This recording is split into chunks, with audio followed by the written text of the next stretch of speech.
Supreme court के सामने इस अज़म का अदा किया कि वो अपनी बात करना चाहते हैं, लेकिन उनको वकला तक रसाई दी जाए ताकि वो नैब केस के हवाले से अपना मौक़िफ़ प्रॉपर बयान कर सकें। कल पूरा मुल्क, पूरी कौम इंतज़ार में थी कि इमरान खान साहब बात करेंगे। उनको कल लाइव दिखाया जाना चाहिए था, और कोर्ट के अंदर भी एक सीनियर जज, उन्होंने इस बात का इजहार किया कि बिल्कुल दिखाया जाना चाहिए।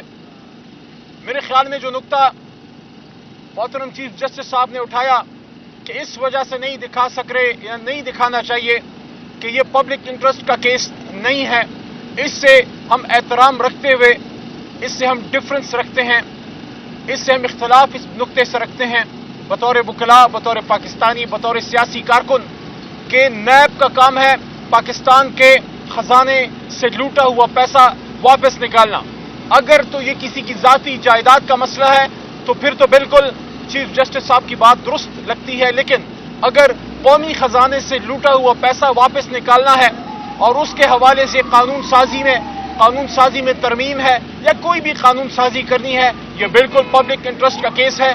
इस वजह से हमारी राय ये है कि लाइव दिखाना चाहिए, क्योंकि अगर कौम का खजाना पब्लिक इंटरेस्ट नहीं है तो फिर पब्लिक इंटरेस्ट क्या हो सकता है। हम तवक्को रखते हैं अपने मोहतरम चीफ जस्टिस साहब से कि वो अगली पेशी पे जब इमरान खान साहब अपनी बात करेंगे तो लाइव स्ट्रीम दिखाया जाए, जिस तरह बाकी केसेस में लाइव स्ट्रीम दिखाया गया। दूसरी बात, इमरान खान साहब पे केसेस बनाए गए और बनाए जाने की कोशिश की जा रही है, खासकर अभी जो एक और ट्रीजन केस बनाने की बातें हम सुन रहे हैं, जो FIA की इन्वेस्टिगेशन की भी बात सामने आई है। देखिए, कल हमारे सेक्रेटरी इंफॉर्मेशन रऊफ हसन साहब ने इस बात को वाजे किया है एक चैनल पे बैठ के ARY पे काशिफ अब्बासी के साथ कि ये जो कोई वीडियो है इमरान खान साहब को इसका इल्म नहीं है। इमरान खान साहब का नुक्ता बड़ा सिंपल है, तहरीक इंसाफ का नुक्ता बड़ा सिंपल है। हम 1971 में क्या हुआ, किसने क्या किया, ये ना उसका वक्त है ना उस पर हमने कोई बात करनी है। हमारा नुक्ता सियासी है, जिस पे हमारे सिटिंग चेयरमैन बैरिस्टर गौहर ने बड़ी मुनासिब बात परसों की थी एक चैनल पे, और वो ये थी, हम ये कहते हैं कि सियासी एंगल से बात कर रहे हैं कि जब अवाम वोट डालने जाती है तो जहां वो वोट डाले वो रिजल्ट उधर ही निकले, वो गलतियां ना दोहराएं जो गलतियां हमने 71 में या उसके बाद सन 88 में या उसके बाद सन 90 में या 97 में या 2002, 13 या 18 में की हैं। सियासी बात की है। बाकी इमरान खान साहब ने हमेशा ये बात की है कि मुल्क भी मेरा है, फौज भी मेरी है, और बतौर वजीर आजम ये बात की, और बतौर वजीर आजम ये बात भी की कि इमरान खान साहब से ज्यादा शायद उन्होंने कहा कि मेरे से ज्यादा इस मुल्क को फौज की जरूरत है। तो जो कोई इस बात को कोई एंगल देना चाहता है इमरान खान साहब को और उनके इदारों के बीच में फासले पैदा करना चाहते हैं, हुकूमत के वक्त को कहना चाहता हूं अपनी परफॉर्मेंस बेहतर करें। और आपको तो हम हुकूमत ही नहीं मानते, आप कोई और काम करें, जिस तरह से गलत काम आप कर रहे हैं वो ना करें। इमरान खान साहब इस मुल्क के साबिक वजीर आजम हैं और बतौर वजीर आजम वो अपने इदारों के साथ खड़े हैं। हाँ, एक हमारा सियासी नुक्ता, उसूली नुक्ता इमरान खान साहब का 27 साल से है, वो आज भी है, वो कल भी था और आने वाले कल में भी होगा, और वो ये है कि पाकिस्तान की सियासत में एस्टैब्लिशमेंट का रोल नहीं होना चाहिए। जब जब एस्टैब्लिशमेंट का रोल आएगा तब तक हम एतराज करेंगे, लेकिन जहां रिवायती एक रोल है एस्टैब्लिशमेंट का, इदारों का, पाक फौज का, एयरफोर्स का, नेवी का या हसास इदारों का, उसके पीछे इमरान खान साहब ऐसे ही तगड़े खड़े हैं और तहरीक इंसाफ जिस तरह एक मुहिब वतन लीडर को खड़ा होना चाहिए। इसलिए हुकूमत वक्त को कहना चाहते हैं कि केसेस तो आपने बहुत कर लिए, इस केस में आपकी दाल नहीं गलेगी, क्योंकि इस केस में कोई दम नहीं है। इमरान खान साहब हमेशा पाकिस्तान की डेमोक्रेसी, पाकिस्तान के इदारों और पाकिस्तान के आईन के साथ खड़े हैं, लेकिन ये बात बरमला कहते हैं कि हम पाकिस्तान में बैरूनी मुदाखलत बर्दाश्त नहीं करते। और यही हमारा बयानिया था 9 अप्रैल की रात, जब इमरान खान साहब से पूछा गया उससे पहले बतौर वजीर आजम कि पाकिस्तान की एक तारीख रही है, आज से नहीं है, हमेशा से है, हमारी पाक सरजमीन को यूज करवाया गया, हमारी पाक सरजमीन को बड़ी ताकतों ने यूज किया। इमरान खान साहब ने वो तारीखी जुमला अदा किया कि एब्सोल्युटली नॉट, कि जब जब इमरान खान साहब वजीर आजम होगा पाकिस्तान की सरजमीन का 1 इंच भी किसी गैर मुल्की ताकत की ईमा पे यूज नहीं होगा। और वो तारीखी अल्फाज इमरान खान साहब ने यूज किए कि we can be partners in peace but not in war, और उन्होंने साबित किया बतौर वजीर आजम इमरान खान साहब के दौर में एक ड्रोन स्ट्राइक नहीं हुआ। कोई ये नहीं कह सकता कि पाकिस्तान की सरजमीन में कोई फौरन बूट आया हो या कोई ऐसी बात हुई हो कि इस्लामाबाद के फैसले इस्लामाबाद से बाहर हुए हों। और यही बहुत से लोगों को गुस्सा है, रंज है बहुत से लोगों को कि बतौर वज़ीर आज़म पाकिस्तान इमरान खान साहब ने पाकिस्तान की सॉवरेंटिटी और इंटेग्रिटी को बहाल किया। इस वजह से हम ये कहते हैं कि इमरान खान साहब पे गलत केसेस खत्म किए जाएं, गलत केसेस बंद किए जाएं। जिस तरह परसों उनके खिलाफ इद्दत केस में किया गया कि फैसला सुनाना था लेकिन टाउट भेजे गए और उल्टा केसेस हमारे वकला पे किए गए। वो वकला जो इमरान खान साहब की लीगल टीम है उन पे आपने दहशत गर्दी के पर्चे काटे, लेकिन जब हमारे इंफॉर्मेशन सेक्रेटरी पे जानी हमला हुआ उसमें आपने दहशत गर्दी का पर्चा नहीं लगाया। गलत बात है, आपको शर्म आनी चाहिए। इंशाअल्लाह इन केसेस से इमरान खान साहब निकलेंगे, इद्दत से भी निकलेंगे, इद्दत वाले केस से, अलकादिर वाले केस से भी निकलेंगे, साइफर वाले से भी निकलेंगे और इमरान खान साहब वापस पाकिस्तान के वजीर आजम बनेंगे। आपका बहुत शुक्रिया। खान साहब ये बताइएगा, कल भी आपने जो वीडियो अपना मौक़िफ़ दिया एक चैनल में, आपके जो तर्जुमान है सीबीआई के उन्होंने भी अपना मौक़िफ़ दिया। ये जो अकाउंट है, असल मसला ये है कि अकाउंट कहाँ से ऑपरेट हो रहा है और कौन कर रहा है। इस पे आज कोर कमेटी की एक मीटिंग है और उसमें मजबूत फैसले आपको देखने को मिलेंगे और कुछ चीज़ें जो मिसअंडरस्टैंडिंग हुई है वो आइंदा से नहीं होगी। और इमरान खान साहब की कोई भी चीज़ आइंदा से अगर ट्वीट होगी वो तब होगी जब इमरान खान साहब की 100% नॉलेज में ले आया जाए। आपकी इमरान खान से मुलाकात हुई आज?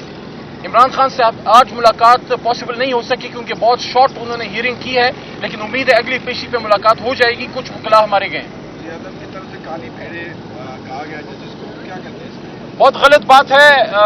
अदलिया में इस तरह की बातें करना इस वक्त जुडिशरी के साथ खड़े होने की बात है और जो अदलिया को काली भेड़ों का ताना देता है उनको ये कहना चाहता हूं, सुबह सुबह जरा आईने को देख लें, आपको सियासत की काली भीड़ नजर आ जाएगी। मैं दे लूं पहले? आपने करनी? मैं पहले बात कर लूं या नहीं, मैं कर। अच्छा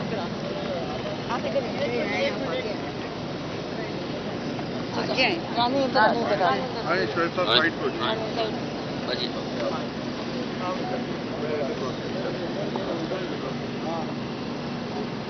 अस्सलाम वालेकुम। देखें, इमरान खान ने इतने महीने जेल में उन्होंने अपने सारे केसेस उन्होंने कहा कि मैं इनका सामना करूंगा और इनसे सुर्ख रू होकर निकलूंगा। अब जब टाइम आ गया है और केसेस का बिल्कुल ख़त्म हो चुके थे तो एक तमाशा उन्होंने इद्दत केस में कर दिया। वो जो क्या नाम है उसका, खाबर मानिका ने वो प्लान करके आया था, उसका मकसद ही यही था कि यहाँ डिसरप्शन कर दो क्योंकि उस दिन फैसला सुनाया जाना था। अब रह गया साइफर केस। साइफर जो है वो मंडे को अब और घसीट नहीं सकते, उसको ख़त्म होना चाहिए। 2 केसेस हो गए, फिर अब ये बनाना चाह रहे हैं कोई 1971 का केस। देखें, अब टाइम आपका अगर ख्याल है कि जब तक इमरान खान के आगे केसेस चल रहे थे और उन्होंने उनका सामना किया है, ईमानदारी से उन्होंने कहा मैं इनसे सुरखरू होकर निकलूंगा, तो अब ये क्या टैक्टिक्स इनको इस्तेमाल करनी पड़ी हैं ताकि इमरान खान को जेल में रखा जाए या उसकी तस्वीर ना निकले। लेकिन अब हद हो गई है, हमारी भी एक हद हो गई है। जब तक हमने बड़े लिहाज से और सब्र से इमरान खान के साथ हम भी साथ खड़े रहे हैं क्योंकि उन्होंने कहा था मैं जजेस के ऊपर, हमने आज तक किसी के ऊपर कोई बात इसलिए नहीं की क्योंकि हमें पता है कि जजेस के ऊपर भी प्रेशर है, लेकिन उन्होंने कोशिश कर रहे हैं कि वो इंसाफ दे सकें। लेकिन अब हद हो गई है। अगर इनका ख्याल है कि हम घर में बैठे रहेंगे, हम इसी गर्मी में आके, अब जब नाइंसाफ़ी का वक्त शुरू हो रहा है, अब हम आके अडयाला जेल के बाहर बैठ जाएंगे। हमें कोई भी ना बैठा हो, हम बैठ जाएंगे और हम यहाँ से नहीं उठेंगे। अगर हमें भी जेल में डालना हो और हमारे साथ जो लोग बैठे होंगे उनको भी जेल में डालना हो, हम सब तैयार हैं और जेल भर दें। पहले 7,500-8 हज़ार लोग हैं, इसके अंदर हम सारों को डाल दें क्योंकि हमें भी जिस वक्त जो लॉयर्स हैं, आज केस इसलिए नहीं हुआ क्योंकि जो लॉयर था उस्मान गिल वो कोर्ट के अंदर था, उसके ऊपर भी दहशतगर्दी का पर्चा डाल दिया है। और इस किस्म की जो ज्यादतियाँ हो रही हैं, अब चाहे हमारे लॉयर्स के साथ हो रही हों, चाहे इमरान खान के साथ हो रही हों, अब बर्दाश्त अब ख़त्म होती जा रही है। 9th में रह गया इनका। इमरान खान ने अभी कहा है कि हम भी चाहते हैं کہ 9 مئی کو ہوا تھا اس کے اوپر جوڈیشل کمیشن بنائی جائے. فیض عیسیٰ جو سپریم کورٹ کے چیف جسٹس ہیں، ہم ان سے پھر سے ان کی طرف سے اپیل کرتے ہیں کہ آپ 9 مئی کی جوڈیشل کمیشن بنائیں تاکہ تحقیقات ہو سکیں کہ عمران خان کے اوپر انہوں نے کہا کہ جنہوں نے مجھے اس دن اریسٹ کیا اور جنہوں نے اس دن CCTV کیمرہ کی فوٹیج چوری کی ہے، آپ ان کو بلائیں اور پوچھیں کہ یہ کہاں CCTV فوٹیج کدھر ہے. اس میں ساروں کا پتہ چل جائے گا اور جب وہ پتہ چل جائے گا ان کو سخت سے سخت سزا دینی چاہیے. لیکن ہم ایز اے فیملی کی طرف سے یہ کہنا چاہتے ہیں کہ ہماری اب اس لیول پہ وہاں پہ بات پہنچ گئی ہے کہ یہ نہ سوچیں کہ ہم آرام سے یہاں بیٹھ کے یہ تماشا دیکھتے رہیں گے. ہاں، لیکن چکی والی جو میری بہن بتا رہی ہیں کہ عمران خان نے یہ بھی کہا کہ یہ کون بات کر رہا ہے کہ میرے پاس ایئر کنڈیشن کمرہ ہے اور اتنا بڑا کمرہ ہے. چکی جو ڈیتھ سیل قسم کا کمرہ ہے اس کے اندر ان کو آئسولیشن میں رکھا ہوا ہے، ان کو اپنے لائر سے نہیں ملنے دیا جاتا، ان کو پارٹی کے جو لوگ ہیں ان کو ہفتے میں ایک دفعہ 20 منٹ کے لیے ملنے دیا جاتا ہے. آج بھی جب ہم کھڑے تھے تو ہمیں 10 منٹ کے لیے انہوں نے کھڑے نہیں ہونے دیا گیا. جو پولیس والا تھا اس کو اوپر سے فون آ رہے تھے اور سپریم کورٹ کا آرڈر لے رہے ہیں. ان کا بلڈ ٹیسٹ ہو چکا ہے عمران خان کا، وہ نہیں دے رہے ہیں. وہ پیمز والے وہ بھی نہیں دے رہے کہ پتہ چلے کہ یہ کس قسم کی ہیومن رائٹس ابیوزز ہیں ان کے. یہ اتنی آفت آئی ہوئی ہے. ہم ججز سے بھی اپیل کرتے ہیں کہ خدا کے واسطے اپنی عزت بچا لیں، پاکستان کو بچا لیں. لیکن اب یہ بس کرنا چاہیے. کتنی دیر تک یہ چلائیں گے؟ عمران خان نے نہیں کوئی ڈیل کرنی. ہم آپ کو بتا دیتے ہیں پھر سے، عمران خان نے ڈیل نہیں کرنی. اگلا لائے عمل آپ کا کیا ہے؟ ہمیں اس کے بلڈ ٹیسٹ اس لیے لے رہے ہیں کیونکہ ہمیں فکر ہے کہ آپ ان کو زہر نہ دے دیں. لیکن آپ سمجھ رہے ہیں کہ ہم چپ کر کے بیٹھے رہیں گے. ہم چپ کر کے نہیں آپ بیٹھنے لگے. اب ہم خود نکلیں گے اور کوئی ہمارے ساتھ نکلنا چاہتا ہے وہ ضرور نکلے گا. لیکن یہ اب آپ حدیں کراس کر رہے ہیں. جج صاحبان، آپ اس پہ فیصلہ دیں. آپ سب کو پتہ ہے کہ کیا فیصلہ ہے. آپ سب کو پتہ ہے کہ عمران خان اور بشرا بی بی بے گناہ ہیں. اب آپ فیصلہ دیں، نہ اپنے ساتھ یہ زیادتی کریں اور نہ ہی جو ان کو قید میں ہیں کئی 100 لوگ ہیں، نہ ان پہ زیادتی کریں. اور آئندہ کے لیے اگر کیسز کا اگلے ہفتے تک نہیں فیصلہ ہوتا، ہمیں یہ سمجھ آ جائے گی کہ اب ججز کے اوپر زیادتی ہو رہی ہے. ہم ججز کے ساتھ بھی کھڑے ہیں اور ہم آپ کے ساتھ کھڑے ہیں. آپ فیصلہ دیں، مہربانی.